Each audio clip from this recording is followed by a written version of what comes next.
Hello, everybody. Hello, welcome. It's lovely to see you all. Happy Thursday. Unless you are in one of our very unusual time zones. But no, I think it's early in the morning for the East Coast. It's Thursday for all of us here. I'm Rachel Scheinerman with My Jewish Learning, and this is, of course, our Daf Yomi Week in Review, Lightning Review, 30 minutes to delve into some exciting passages from the Daf. And we've got just um, a few more coming in, just enabled captioning for those who would like it. And we are joined this morning by Rabbi Avigail Halpern to talk to us about shame, I understand. Yes. So, okay, 1, 2, 3 more coming in. All right, well, they will continue to come. Rabbi Halpern, go ahead. Amazing. Hello. Thank you, Rachel. Thanks everybody for coming. I'm excited to learn Torah with you. I have a source sheet for you all. I'm going to share it in the chat, and I'm also about to share my screen. So whichever way you prefer to learn, essentially we're going to be looking at one chunk of Talmud today. And I brought a little bit at the end, this little literary passage from Ilana Kershan, who is a writer who wrote a memoir about her experiences studying Daf Yomi that I would highly recommend to everybody. We might not get there, but if we do, it's really beautiful. And if we don't, it remains really beautiful. And you will have it on the source sheet. Okay, give me 1 second. I think Rabbi Krishan's memoir, sorry, she's not a rabbi, I don't think, actually. I think her memoir was instrumental in popularizing Daf Yomi this round. I remember at the very beginning, people were really, I think it's a beautiful book. by that memoir. And this is the piece I brought is actually not from her memoir. It's a piece I lifted from her blog. So if you read the memoir and liked it, I have a little bit of bonus Ilana Kershan for you. But first, we're going to look at the actual Talmud. Okay. So the subject of the chapter of Talmud we're in is harms that people can do to other people. Previously, we've done a lot of talking in Bava Kama about harms that you can do to another person's property, either sort of stationary property or their land, animals injuring other animals, working out that. Now it's I think the whole Torah is very juicy, but I think that people engaging with other people, I think it's more interesting. And so I'm excited to talk about it with you. So right now we're talking specifically about shame. There's a lot of different ways we can hurt each other, unfortunately. And one of those is by causing embarrassment. And sometimes embarrassment can come along with other kinds of harms, right? For example, like if Rachel, who would never do this, hit me in the face, she would never do it. But if Rachel hit me in the face, right, there would be a lot of factors, right? If Rachel broke my nose, she would have to pay for me to go to the doctor. She could have to pay for the pain she caused me. But she could also have to pay for embarrassing me. But Rachel, who again would never do this, if Rachel pulled down my pants in public, there's no pain, there's no doctor bill, but there is still embarrassment. And our Mishnah that we're about to look at and the Gemara, the Talmud commenting on it, is talking about cases like that, where the only harm is public embarrassment. And we're talking about what kinds of people can be embarrassed. And does embarrassment require your awareness or does it not? Okay. So we start off with the Mishnah, which is the earlier text. So one who humiliates a naked person, or one who humiliates a blind person, one who humiliates a sleeping person is liable. So if you do something that embarrasses someone who's walking around naked in public, you might think, they're already walking around naked in public. How could I embarrass them? No, you are still on the hook. And then a little bit differently, if you humiliate a blind person or a sleeping person, and the Mishnah here is imagining what's the commonality between these two states? It's people who don't realize you're embarrassing someone. If I have my eyes closed or I'm asleep and someone comes up and draws whiskers on my face in permanent marker, and I never realized that that's happened, you might think, she never realized it. What's the harm? The Mishnah says, no, there is harm. Okay. But a sleeping person who humiliates another is exempt. If I'm sleeping and I fling my arm out while I'm asleep and I don't know, hit Rachel in the face and everyone laughs, I'm not on the hook because that was not within my control, right? That was not a conscious action. Okay, next case. If one fell from the roof onto another person and thereby caused him damage and humiliated him, then the one who fell is liable for the indemnity of damage, since a person is always considered forewarned. This might be familiar, this might not, but what you need to know for now is that if I fall from the roof onto Rachel and I hurt her, I'm always on the hook for harming another person physically. However, exempt from the indemnity of humiliation, I don't have to pay for the embarrassment, since a person is not liable for humiliation unless they intend to humiliate the other person, right? I tripped and fell off the roof. I'm always responsible for the physical harm I cause other people, but I'm only responsible for embarrassing other people if I meant to do it. Okay, this is the Talmud. So that was the Mishnah. But later rabbis have a bunch of questions about how to interpret these cases in the Mishnah. The sages taught in a Breita. Breita, that is a text that's roughly contemporaneous with the Mishnah, but text that didn't get included in the Mishnah. And so this is quoting an earlier text. If one humiliated another who was naked, he is liable, same as the Mishnah we just saw.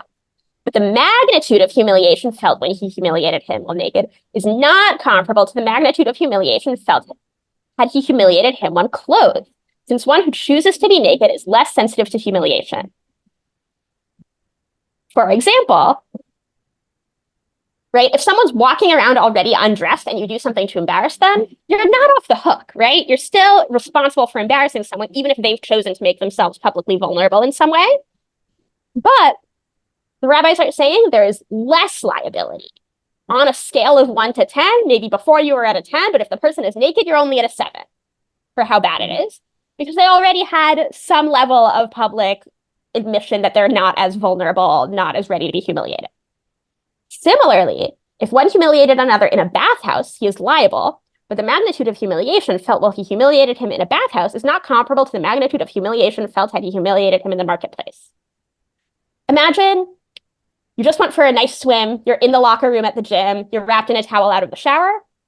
Someone who pulls down your towel in the gym locker room, they're on the hook, right? That's embarrassing. They should not have done that.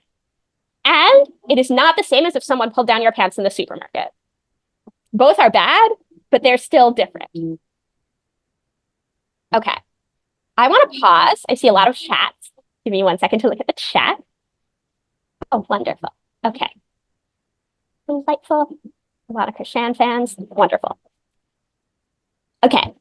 What do you all make of this? Do you agree with and I want to hear in the chat, but also if you want to raise your hand, it's easier for me if you press the raise hand button so I can see. I want to know, do you agree with the rabbis that there is a hierarchy of kinds of embarrassment?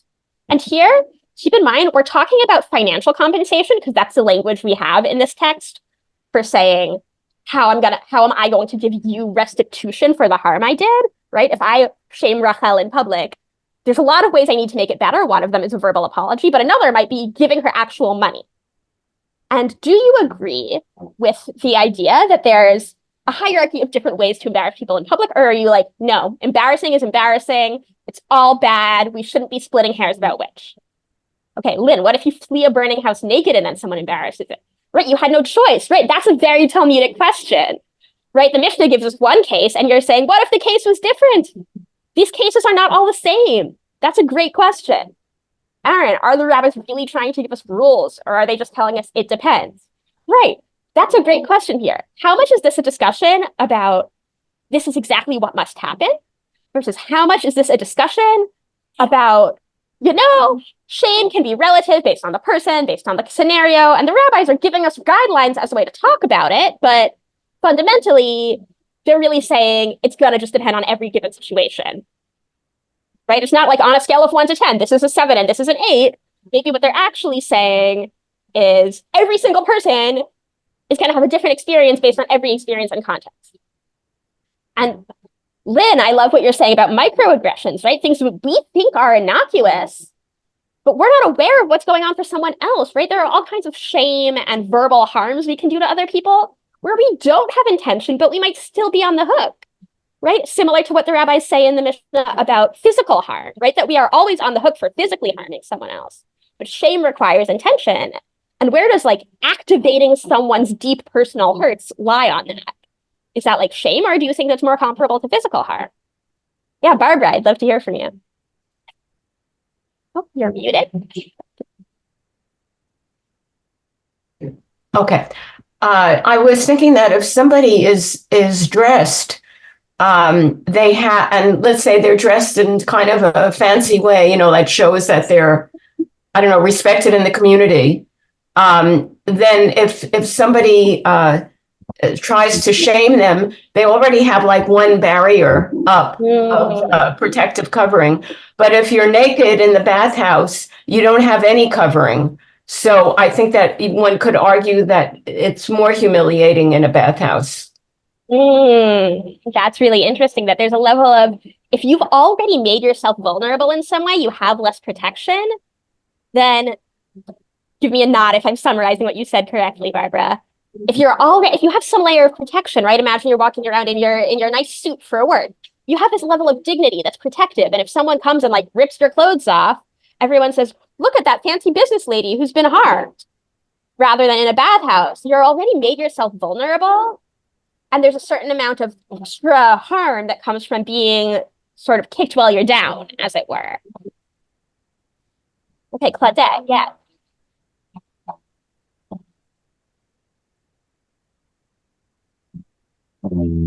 I think the humiliation in the public is greater because all in the marketplace, a lot of people is aware of it. In the bathhouse, the numbers are lower.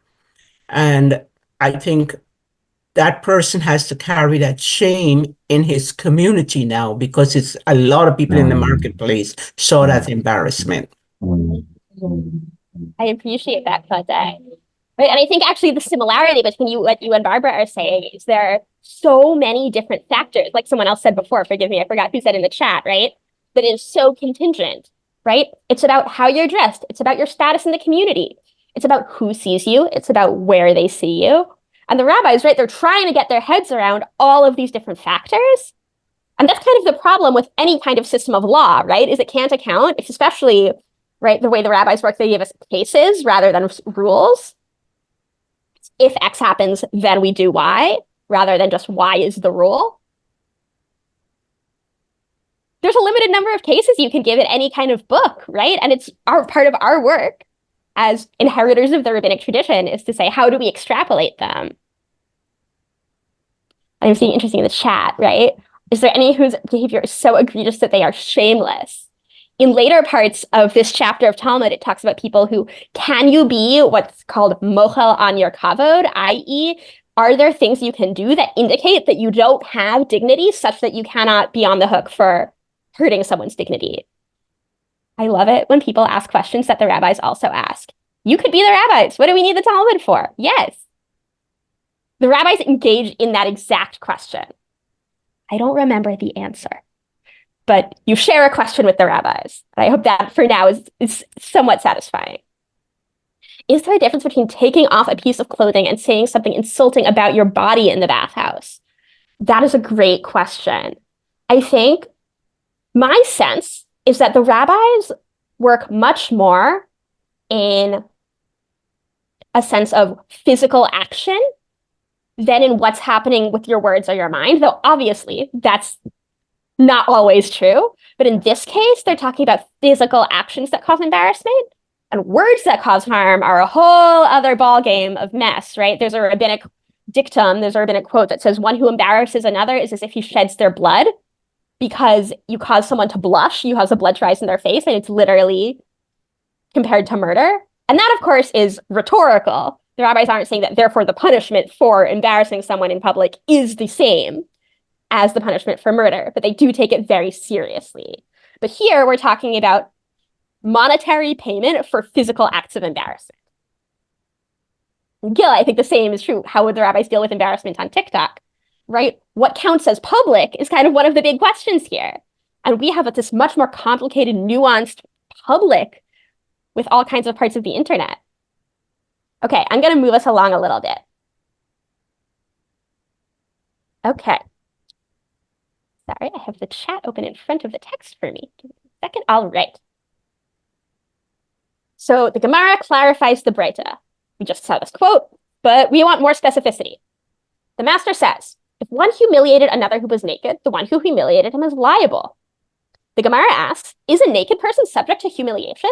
Is it possible to humiliate him in this state? Which is echoing some of your questions, right? Are there gestures that maybe take somewhat off the map in terms of they can't be humiliated? There's something they're doing that indicates they're not in this world of like dignity and humiliation. Rav Papa says, what does the Breita mean when it says naked?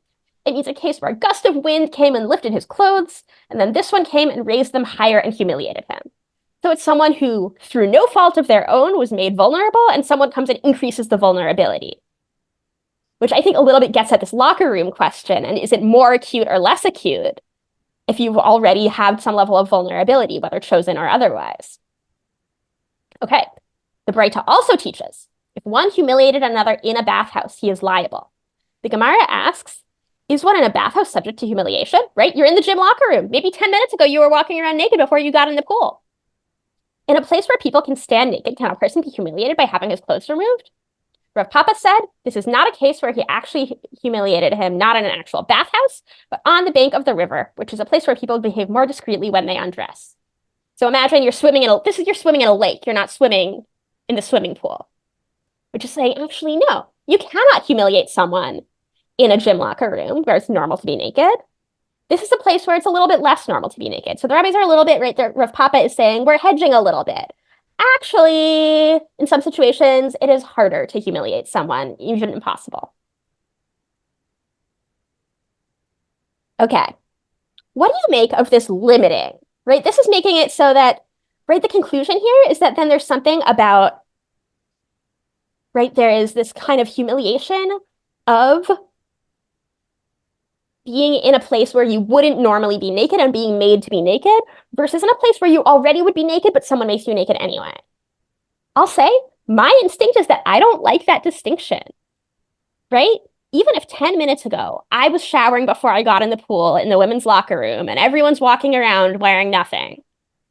If I put my towel on and someone yanks it off, I think that that's a problem. What's your instinct on that?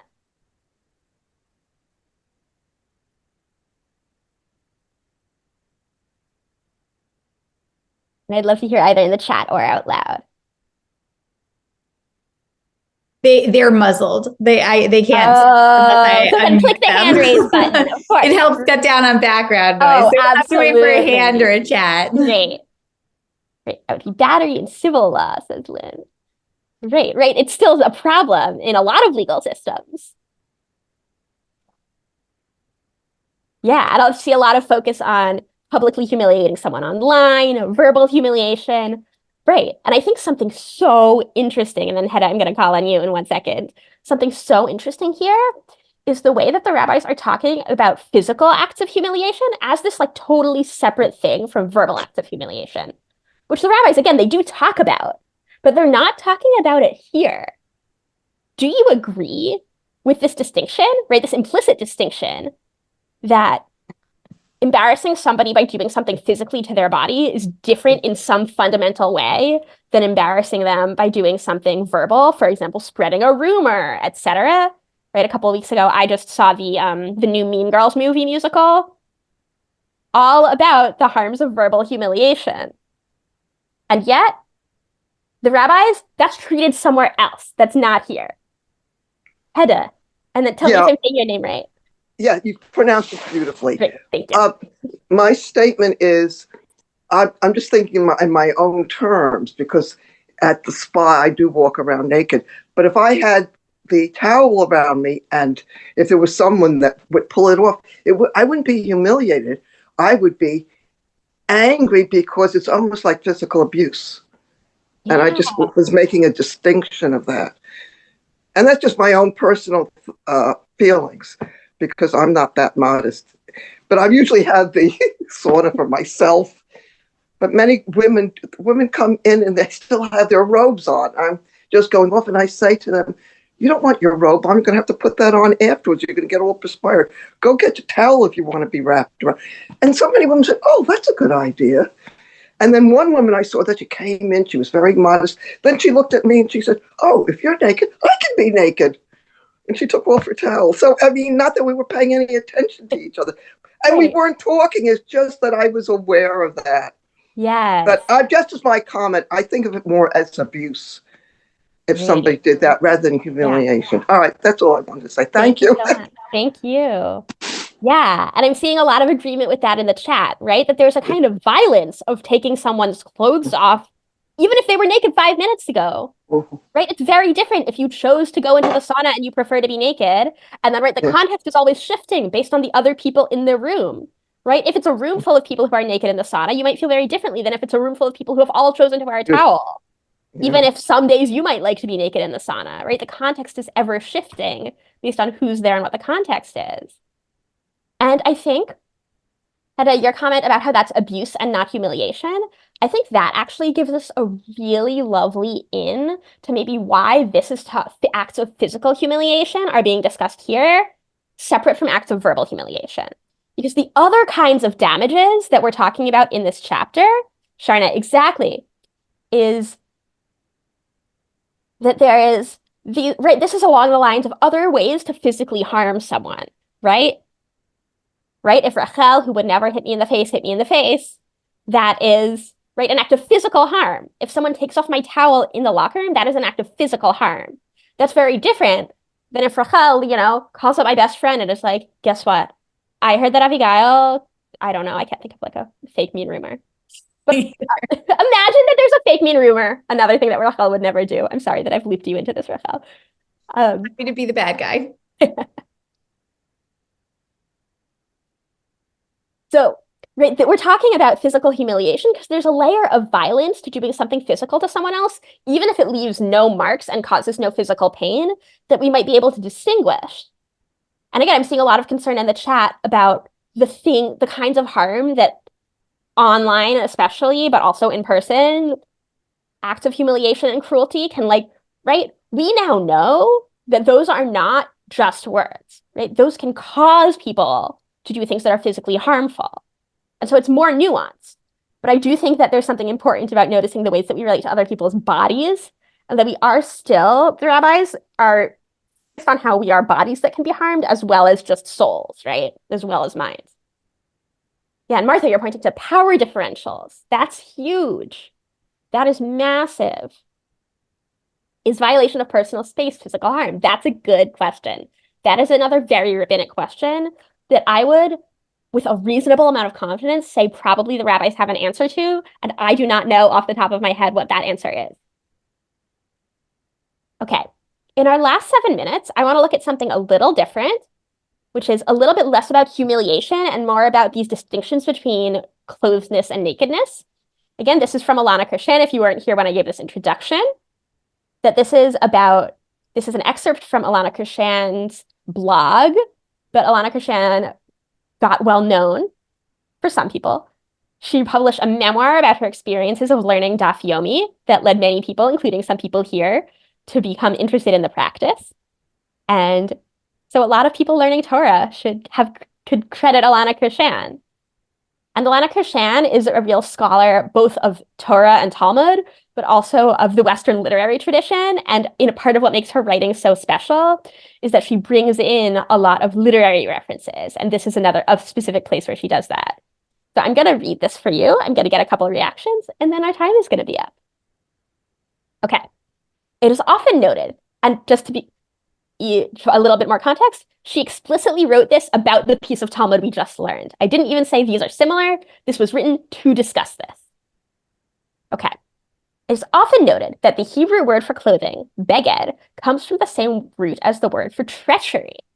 Clothes are a way of deceiving and tricking. Thus, Tamar took off her widow's garb, covered her face with a veil, and wrapped herself up in order to seduce Judah in the story in Genesis. It is not surprising that clothes play such a role in seduction because seduction, too, necessarily involves duplicity. Right, here's a case where concealment and revealing can be part of joy or fun rather than humiliation and shame. To seduce is to play a game of revelation and concealment. It is to alternately expose and then hide, as in the classic case of the striptease. But therein lies the rub, because if there is something that you are hiding, then you cannot be completely transparent. So long as you are alternately revealing and concealing, then you are not sharing everything with the other person. Thus, seductiveness precludes intimacy. The converse, I fear, is also true. Intimacy precludes seductiveness. If you expose everything and keep nothing from the other person, you lose your allure. As a dear friend once told me, there is nothing seductive about a person who walks around naked all the time. Right? The case in our Mishnah is a person who's walking, around naked. There is nothing exciting about a person who tells you everything about himself or makes herself completely available from the start. Is a knowing half smile not infinitely more alluring than an ear-to-ear grin? I do not have an answer to this quandary. As a person who values honesty and transparency in all my relationships, and yet also strives for the deepest form of connection with another person, I find this matter deeply troubling. As the Talmud ultimately tells us, one cannot be naked and also be embarrassed. How can we help but long for the intimacy and utter lack of self-consciousness that Adam and Eve knew in the garden? And how can we resist the temptation to reach for the fruit and gaze mesmerized as that fragrant bodice rustles to the floor?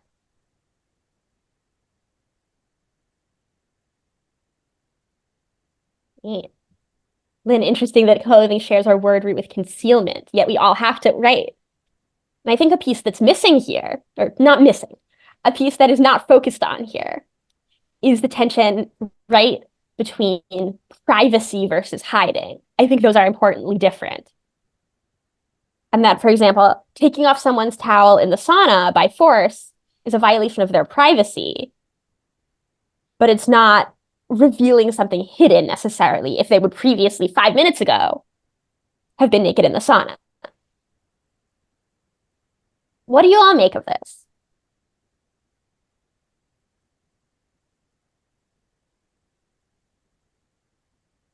This tension between revealing and concealing, the ways that revealing and concealing can be at odds. Claudette, yeah.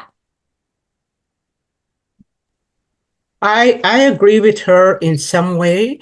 If you look at Tanakh, you will see that clothes play a big role in a lot of the characters' life. Ruth, she dressed up to go to sit by Boaz to seduce, really, and so I think we portray a different person by, say, our uniforms that we put on. And if you want to attract, even if it's not for seduction, a job or something, you put on a different outfit. So I kind of agree with her that clothing play a big role in trickery. Yes. But there's trickery, and then there's just representing ourselves as different people in different times, right? Yes, you go for a job, you put on your best outfit. Even though you may not be even capable to do that job, but you're sending an impression that you're able and capable. Exactly. And I think that's kind of the key question here, right? Is when are we being deceptive versus when are we just being different people in different settings? We can have different expectations about vulnerability and exposure based on our relationships, based on the setting, based on the choices we've made on any given day, right? There are times in my life when I've, for religious practice reasons, chosen not to wear a tank top. I had been wearing a sweater over the tank top and someone took it off me, I would have been very embarrassed. At this stage in my life, I feel comfortable wearing a tank top. So if I'm wearing a sweater over a tank top and I take off my own sweater, I feel perfectly comfortable. And these things are things that we can change even throughout our own lives, and that they're going to change based on where we are and where we're living and the seasons and the contexts. Clothes play a big role. Yes, I agree with her. All right. Thank you all so much. It's 1 minute to the hour, so I'm going to close this out. Thank you so much, Rabbi Halpern. I'm going to actually take 1 minute, if you don't mind, since there's a little space. And just thank you, because we have dealt with the topic of humiliation mostly in a narrative context, I feel, up until this point. We read stories and we find that in rabbinic narrative, it's well known, the rabbis are very sensitive to how people are feeling and very sensitive to humiliation. And there are actually in the Talmud, some people may know some very strong statements on humiliation. I pulled them up so I can have the sources for you here. But the Talmud says both that one who humiliates his fellow has committed a kind of murder, right? To humiliate somebody is to commit a kind of murder of that person. That's coming up in Bava Metzia. And we also have this statement, this one we saw back in To Boat, which is sort of the inverse. If you should jump into a fiery furnace rather than humiliate somebody, right? Because we know that like and that goes along with the idea that murder is one of the 3 cardinal sins that you should submit to death rather than commit. I popped those into the chat. So I think that's really these sort of rhetorical statements about how awful humiliation is and how it's akin to killing somebody. And yet here we're finding, as we saw with you, we're finding that, well, actually, you owe monetary compensation, right? We don't actually execute people for humiliating others, but they're still very sensitive. And there are these rhetorical statements that tell us how sensitive they are to just how painful public humiliation is. And I'm sure all of us have experienced it at one point in our lives. Unfortunately, it's pretty hard to go through life without some of that. So we do know the sting. But anyway, thank you so much for bringing these texts to us. They're really interesting. And thank you to all of you for really interesting comments and discussion. As always a pleasure to learn with you and learn from you. So thank you, Rabbi Halper, and thank you to all of you. We will see you, everybody, in your inbox tomorrow morning at 5 a.m. Eastern, whatever that happens to be for you, and in this space at this time in 1 week. Okay, thank you, everyone. Thank you. Take care. Bye-bye. Bye.